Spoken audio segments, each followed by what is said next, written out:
O que aconteceria se o Thor fosse filho único? A Capitã Marvel realmente conseguiria impedir e vencer o Thor? E quem será esse Visão do Mal no corpo do Ultron com as Joias do Infinito no final? No vídeo de hoje nós vamos descobrir tudo sobre o novo episódio de What If.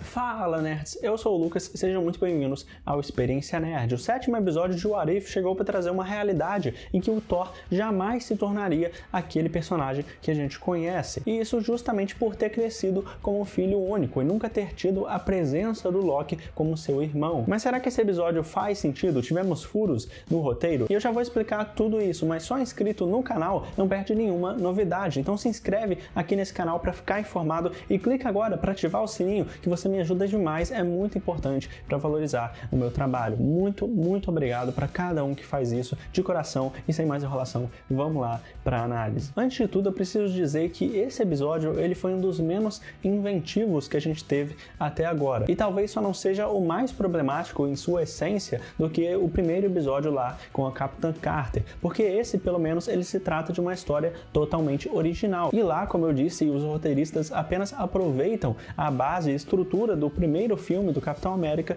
e refazem com a Peggy Carter. Mas mesmo assim, ao mesmo tempo que a história da Peggy Carter ela perde nesse lado inventivo, esse episódio perde em questão de conteúdo mesmo. Então vai de cada um pro que pesa mais. Para mim, o que tá pesando mais em What If, já que a proposta é trazer realidades alternativas, o que aconteceria se, para mim, o lado inventivo e a originalidade conta mais. Então, para mim, talvez esse episódio tenha um mérito bem maior do que o da Capitã Carter, que simplesmente refaz os acontecimentos do primeiro Vingador. E eu queria estar enganado quando eu digo isso, mas para mim esse episódio ele é bem vazio em toda a ideia por trás dele, ou pelo menos a execução, né? Já que eles poderiam ter seguido por outros caminhos, como na própria representação do Odin, do Loki e principalmente do Thor no episódio. Que vamos falar a verdade, não necessariamente o Thor deixaria de ser o rei de Asgard se não tivesse a presença do Loki ali como o irmão dele, já que grande parte do que aconteceu lá no primeiro Thor e toda essa guerra do Gigante de Gelo contra os Asgardianos foi o que impediu que ele assumisse o trono antes. E toda essa rivalidade que deixa de existir aqui no episódio ficou bem mal explicada. Muito provavelmente pelo roteirista ter entendido que não valia tanto tempo para se dedicar, para se focar nisso, mas mesmo assim é de se pensar que simplesmente o Odin entregar o bebê Loki pro Laufey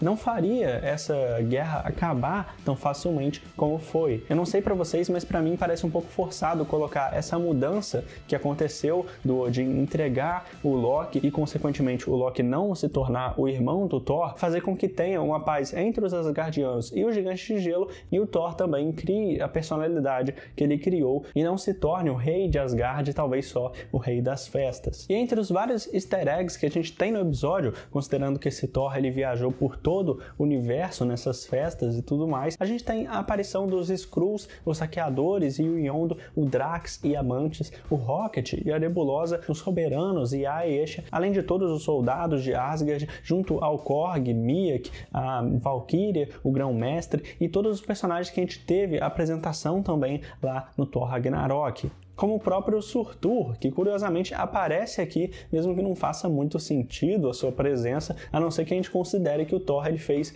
a amizade por todo lugar que ele passou nas festas no passado. Mesmo assim, parece um pouco estranho, mas tudo isso é relevado se você não levar tão a sério o episódio, como parece, inclusive, que eles não levaram tanto a sério assim na hora de escrever. E claro, a gente não pode deixar de mencionar a presença do Loki, mas não como irmão do Thor, e sim como um gigante de gelo, já que nessa realidade ele foi criado, cresceu em Jotunheim, e eu gostei bastante dessa versão dele, só me fez pensar como que seria interessante se a gente visse também um episódio focado na jornada desse Loki, já que realmente ele é bem diferente das outras variantes que inclusive a gente viu recentemente lá na série do Loki. O que vocês acham? Já coloquem aí nos comentários também se vocês gostariam de ver um episódio desse no futuro. Mas continuando, talvez o grande problema, a grande questão que fica em aberto nesse episódio inclusive, é a chegada chegada da Capitã Marvel e o fato de que ela não faz sentido. E por que eu digo isso? Porque ela é chamada como a única opção para conter o Thor, mas em nenhum momento é mostrado os outros personagens que certamente iriam interferir nisso. Tudo bem que a gente não tem ainda a presença dos Vingadores e o Doutor Estranho, eles não existiam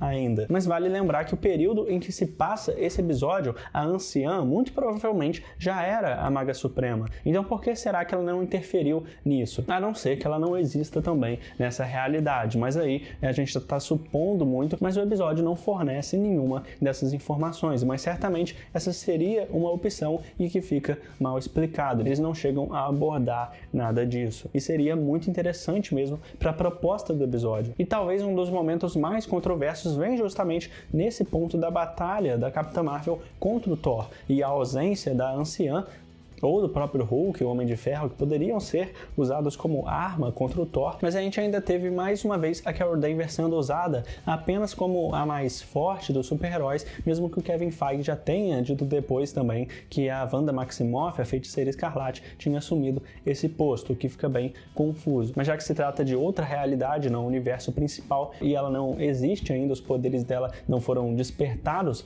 pela joia, então isso é meio irrelevante para o episódio, mas é interessante pensar nisso, porque além do exagero de poder e falta de ameaça para a Capitã Marvel enfrentar, ela teve pouco desenvolvimento até agora. Eles não se aprofundam tão bem nela e não desenvolvem tão bem ela assim. Ela não consegue sustentar bem e trazer um bom contraponto nessa história que já foi vazia. Então ela não acrescenta muito pro episódio, mas acaba sendo um capítulo que ainda traz, como outras histórias que a gente vem acompanhando nesse What If, uma deixa do que tá por vir em breve. E nesse caso tivemos a aparição final do Visão do Mal na forma do Ultron. E não só isso, como eu disse lá no início, com todas as joias do infinito e um exército prestes a invadir a Terra. E a principal dúvida que fica é justamente se esse Visão ele foi corrompido pelo Ultron ou o Ultron ele conseguiu de fato realizar o objetivo dele lá no segundo filme dos Vingadores e a gente está vendo agora a consequência disso. E talvez esse plano dele de acabar com a raça humana, que lembra um pouco do Thanos, mesmo que sejam abordagens diferentes e pensamentos, visões diferentes que eles têm sobre a humanidade, esse plano dele tenha sido facilmente possível justamente por ele ter conseguido as joias do infinito de alguma forma. E agora ele quer repetir isso conquistando